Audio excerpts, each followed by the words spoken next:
तो चलिए इसी बीच एक और बड़ी जानकारी सामने आ रही है, रुक कर लेते हैं। टिकट बंटवारे के बाद हिसार बीजेपी में बड़ी बगावत नजर आ रही है। जिंदल हाउस में समर्थकों का भारी हंगामा देखा जा रहा है। सावित्री जिंदल से निर्दलीय चुनाव लड़ने की अपील की जा रही है, ये बड़ी जानकारी आपको दे रहे हैं इस वक्त की। सावित्री जिंदल को टिकट न मिलने से समर्थकों में नाराजगी। हिसार से बीजेपी ने फिर से कमल गुप्ता को प्रत्याशी बनाया है, ये बड़ी जानकारी। टिकट बंटवारे के बाद हिसार बीजेपी में बड़ी बगावत जो है देखी जा रही है। जिंदल हाउस में समर्थकों का भारी हंगामा देखा जा रहा है और सावित्री जिंदल से निर्दलीय चुनाव लड़ने की देखिए अपील की जा रही है, क्योंकि उन्हें सावित्री जिंदल को टिकट न मिलने से समर्थकों में नाराजगी देखी जा रही है। हिसार से बीजेपी ने फिर से कमल गुप्ता को प्रत्याशी बनाया है।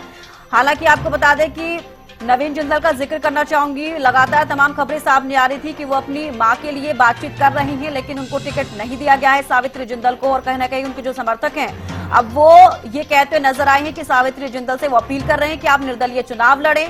अब देखिए सावित्री जिंदल को टिकट न मिलने से समर्थकों में काफी नाराजगी देखी जा रही है। हिसार से बीजेपी ने फिर से कमल गुप्ता को प्रत्याशी बनाया है।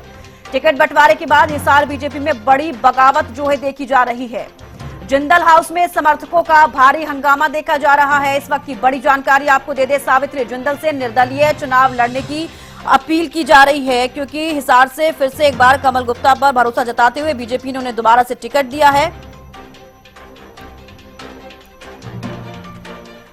अमित वर्मा संवाददाता हमारे साथ जुड़े हैं। अमित, देखिए अब सावित्री जिंदल को लेकर भी समर्थक कहते हुए नजर आए हैं कि आप निर्दलीय चुनाव लड़िए, क्योंकि देखिए उनको टिकट नहीं मिली। खबर ये आ रही थी कि उनको टिकट मिल सकती है। हालांकि कमल गुप्ता पर ही बीजेपी ने एक बार फिर से भरोसा जताया है।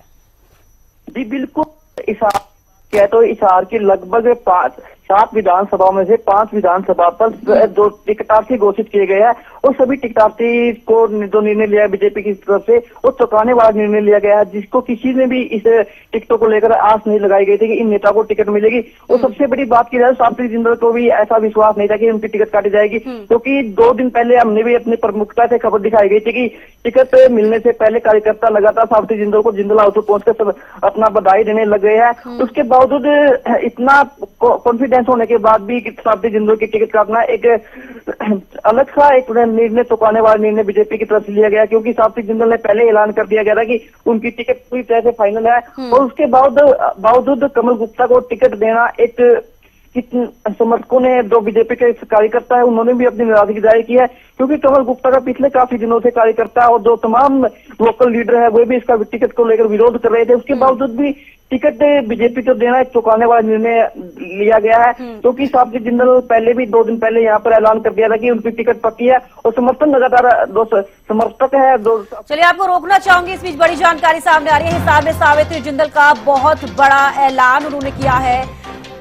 बड़ी जानकारी इस वक्त की, सावित्री जिंदल ने चुनाव लड़ने का ऐलान किया है। देखिए बड़ी जानकारी इस वक्त आपको दे रहे हैं। सावित्री जिंदल ने चुनाव लड़ने का ऐलान कर दिया है। जो समर्थक कहेंगे वही करूंगी, सावित्री जिंदल ने यह ऐलान किया है। देखिए अभी उनके समर्थक कहते हुए नजर आ रहे थे कि आप निर्दलीय चुनाव लड़े, और अभी उनका फैसला आया है। सावित्री जिंदल कह रही हैं कि मेरा चुनाव लड़ना तय है।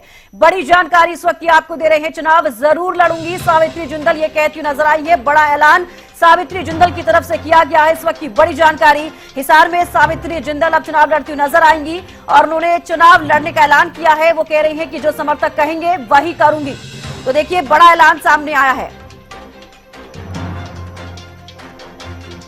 तो देखिए अमित वर्मा जुड़े हुए हैं हमारे साथ। अमित, देखिए अभी समर्थक कह रहे थे उनके कि आप निर्दलीय चुनाव लड़े, अब उनकी तरफ से ऐलान कर दिया गया है कि मैं चुनाव लड़ूंगी। सावित्री जिंदल ने यह ऐलान किया है। जी बिल्कुल, जिस प्रकार से कुछ देर पहले कार्यकर्ताओं के साथ मीटिंग की थी, प्रेस वार्ता की थी, वहीं से अंदेशा हो गया था कि सावित्री जिंदल के जो समर्थक है लगातार निर्दलीय चुनाव लड़ने के लिए उस पर दबाव डालेंगे। और उसी के अनुसार अब जिस प्रकार जो सावित्री जिंदल के समर्थक हैं उन्होंने ही उनका साफ तौर पर कहना कि आप चुनाव लड़े, कैसे भी निर्दलीय चुनाव लड़े, किसी पार्टी चुनाव लड़े, हम आपके साथ। लेकिन बीजेपी की टिकट न मिलने की वजह से उनका ये तय हो गया था कि सावित्री जिंदल आने वाले समय में निर्दलीय चुनाव लड़ेगी। और उन्होंने आज समर्थकों के साथ मीटिंग बुलाकर यहाँ पर एक चौंकाने वाला निर्णय सावित्री जिंदल की तरफ से लिया गया है, क्योंकि यदि बात की जाए तो उसके जो बेटा है नवीन जिंदल बीजेपी में ही अभी सांसद है, कुरुक्षेत्र में बने हुए थे और कुछ दिन पहले ही वो बीजेपी में सावित्री जिंदल और जो सांसद नवीन जिंदल है वो बीजेपी में शामिल हुए थे और 5 महीने के बाद ही बीजेपी से अलग चुनाव लड़ने का जो ऐलान किया गया है वो भी एक सावित्री जिंदल द्वारा किया गया, क्योंकि यदि बात की जाए तो चुनावी समीकरण की जातिगत की बात की जाए हिसार की शहर की बात करें तो शहर में लगभग जो जिंदल परिवार के वोट और लगभग 20,000 के आसपास वोट की संख्या है। इससे अंदाजा लगा जाता है कितना बड़ा वोट बैंक हिसार शहर के अंदर है जिंदल परिवार का। उसके बावजूद भी टिकट न देना तो एक बीजेपी ने चुकाने वाला निर्णय लिया गया था। इतना साफ अंदेशा था कि जिसके पास वोट बैंक ज्यादा हो तो अपना चुनाव लड़ने का ऐलान करेगा। उसके अनुसार यहाँ पर जिंदल हाउस के अंदर कल से ही समर्थकों की मीटिंग शुरू हो गई थी और सावित्री जिंदल ने साफ तौर पर कह दिया कि हम वीरवार को मीटिंग करके एक निर्णय लेंगे और लगभग कुछ देर पहले उनकी मीटिंग भी हुई थी।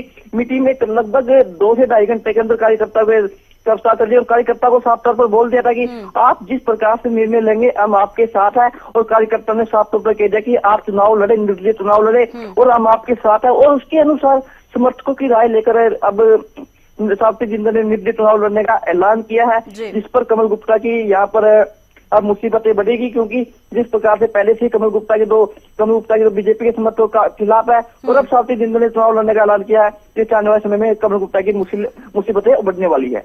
तो कहीं ना कहीं हमें तब ये समझा जाए कि बीजेपी की भी मुसीबतें बढ़ने जा रही हैं। हिसार का हम जिक्र करें, डॉक्टर कमल गुप्ता को फिर से टिकट दे दिया गया है और अब देखिए बगावती तेवर सावित्री जिंदल के भी नजर आ रही हैं। हालांकि कहा जा रहा था कि उनको बीजेपी से इस बार टिकट मिल सकती है, इसकी कवायद में लगे हुए थे। नवीन जिंदल की भी मैं जिक्र करना चाहूंगी, वो भी और साथ ही सावित्री जिंदल भी, लेकिन टिकट नहीं दी गई है। अब निर्दलीय चुनाव लड़ती हुई नजर आएंगी तो कहीं ना कहीं कड़ा मुकाबला भी होता हुआ नजर आएगा और कहीं ना कहीं बीजेपी को क्या इससे नुकसान भी हो सकता है। जी, इससे तो साफ तौर पर जिस प्रकार से अब जो टिकट का घोषणा की गई, यदि सातों विधानसभा की बात की जाए, सातों विधानसभा में उकुलाना विधानसभा की बात की तो वहां पर अनूप धानक को टिकट दी गई है। अनूप धानक को भी टिकट देने वाला एक चुकाने वाला निर्णय साबित हुआ है, क्योंकि 2 दिन पहले वो बीजेपी में शामिल हुए। उसके बावजूद टिकट देना कार्यकर्ता को नाराजगी जाहिर करता है। लगभग उकुलाना विधानसभा से बात की जाए तो लगभग 10 से ज्यादा जो पदाधिकारी है उन्होंने अपना इस्तीफा भेज दिया है। और हिसार की बात की है तो यहाँ पर हिसार के जो लोकल लीडर है, जिनके पदाधिकारी बनाए गए थे, मंडल अध्यक्ष है, उपाध्यक्ष है, उन्होंने भी अपना कल से ही जिस प्रकार से टिकट का वितरण हुआ है उसके बाद लगातार पदाधिकारियों ने अपने इस्तीफे है और लगभग प्रदेश अध्यक्ष को भेजने शुरू कर दिए थे। और पूरे हिसार की बात की तो लगभग 30 से ज्यादा पदाधिकारियों ने कमल गुप्ता पर टिकट मिलने के बाद इस्तीफे भेज दिए हैं। उसके बाद अब यहाँ पर सावित्री जिंदल ने जिस प्रकार से निर्दलीय चुनाव लड़ने का ऐलान किया है वो एक बड़ा कमल गुप्ता की आने वाले समय में मुसीबतें बढ़ा सकता है। और यहाँ पर बात की जाए तो कमल गुप्ता का जिस प्रकार से विरोध हो रहा है, क्योंकि पहली बात तो एयरपोर्ट को लेकर भी काफी सुर्खियों में कमल गुप्ता रह चुके हैं, बयानबाजी को लेकर भी सुर्खियों में रहे हैं। उसके बावजूद बीजेपी की तरफ से टिकट देना एक चुकाने वाला निर्णय लिया गया, क्योंकि जिस प्रकार से शुरू में रिपोर्ट आ रही थी कमल गुप्ता का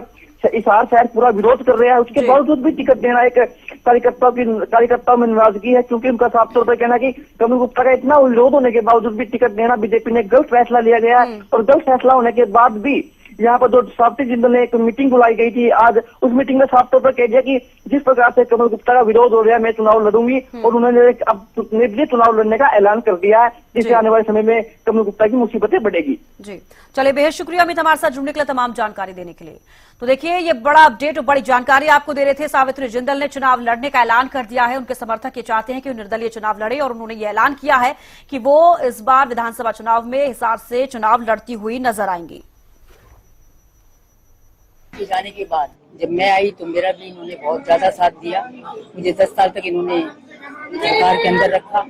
उसके बाद 10 साल और हो गए तो भी मेरा इन्होंने इतना साथ दिया। मैंने जब कभी किसी को बुलाया या कोई भी बात हुई फिर सबसे पहले आगे बढ़ कर मेरा साथ दिया है। तो जब इन्होंने मेरा इतना साथ दिया है कि मेरे परिवार के सदस्य हैं तो मुझे भी इनकी बात मैं मानूंगी और जिस तरह से कहेंगे मैं वैसे ही करूँगी। तो इन लोगों ने ये भी कहा कि 4 बेटे, आपके 5वां बेटा हिसार शहर है आपका और लगातार 5वां बेटा पुकारे कर रहा है कि आपकी घोषणा हो कि मैं चुनाव लड़ूंगी। मैंने तो आपको कह दिया कि मेरे सारे अपने बच्चे हैं, सारे मेरे बेटे हैं, फिर जो कहेंगे मैं वही करूँगी। तो चुनाव लड़ना तय है? चुनाव लड़ना तय है। अगर कोई पार्टी आपको मैं चुनाव सिर्फ और सिर्फ सेवा करने के लिए लड़ना चाहती हूँ। तो मैं यही चाह रही थी कि मुझे अब की बार यह मेरा लास्ट चुनाव है। मैं चाह रही थी कि मुझे सेवा करने का मौका मिले, मैं अपने हिसार के बच्चों की सेवा कर सकूं। तो यहाँ से मौका नहीं मिला तो मैं सेवा करना चाहती हूँ। जैसे मुझे मौका मिलेगा मैं जरूर सेवा करूँगा। अगर किसी पार्टी की आप एक तरह से टिकट चाहती है, निर्दलीय के रूप में चुनाव लड़ेंगे? तो जिस तरह से भी संभव होगा मुझे नहीं मालूम। तो चुनाव